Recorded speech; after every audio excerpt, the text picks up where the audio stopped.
میده باید چهار در بود نه تیوی داره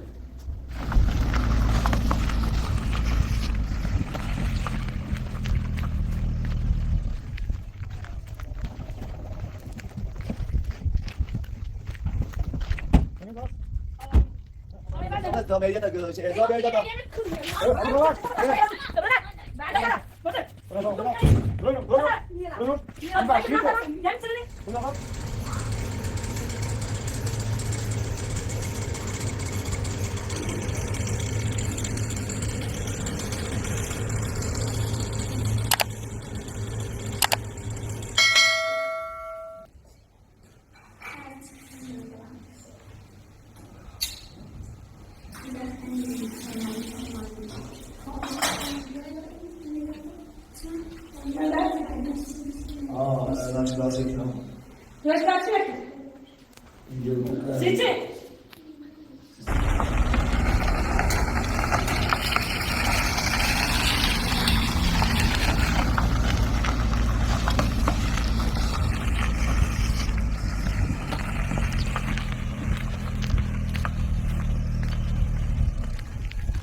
تا تا خونه داره نگیره که نمیشه بذاره مجبور بمون حالا این چند فرصت بده تا بعد خونه واسش ازاره کنم برای اونجا مستقر شد خب وقتی اون روی موردی چه فایده‌ای داره؟ نمیخوام من میخوام خانم گفته که شما به رسیدگی نمی‌کنید و دوستش نداری دروکنی یا درست سری اصلا دروکنی تو درو مکوری دروکنی لباس سایسته همه فایده باشه چی سایسی می‌سنج اصلا تکرسل اما نیستم چه در صاحب خونه ما خون نیستم رفتی نیستانی خوب جب نیستم زن بزن بلکه رفتی داشت حالا این خونه هم ازاره ازرا این خونه خونه ازاره درسته اما من میگم این هم خونه ازاره اگه چیز میگه اونها یه خونه ازاره کردن اونجا واسه شون با مادرش اینا مستقر شده میگه نمیدم با مادر اینا دیگه یه جای ایناست خوب نیست حالا یه جای دیگه ازاره میکنم واسه مشکلی این خانم گفته که مشکلم اینه که میخوام با شما زندگی کنم و توی یه خونه باشیم و این هر روز دعوا درست میکنه من دوست دارم یه جا زندگی کنم خب یه چند روز اول خوب بودن اینجا داشتن زندگیشون میکردن اومدم من نمیدم یه روز لباسا رو کسی میکرد یه روز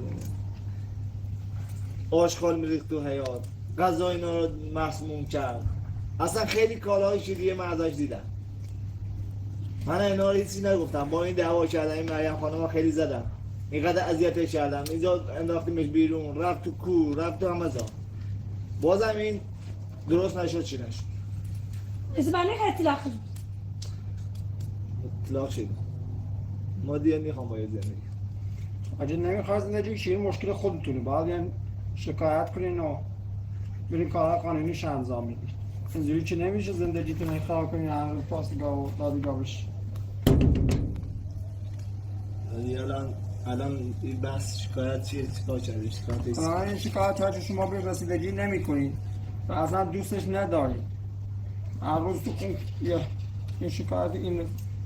شکایت کرده چه اینا من چی بگم تو بغل فعلی نداری کنی من بگم یا خونه باسش ازار میکنم یا دیگه تنها راهش این باشه که آخرش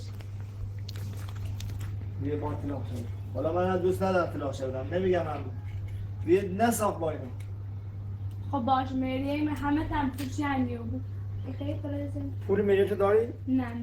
ما یه آمونش کار که میرم زندان بالاخره بعد یه چیزی میشه یا درستش میکنم بهش میده خب این فعلا مجبور اینجا بمونه بهش رسیدگی کنین تا یا خونه براش بگیرین این خونه اداره کردم واسه با مادرش اینا اونجا حالا برم اونجا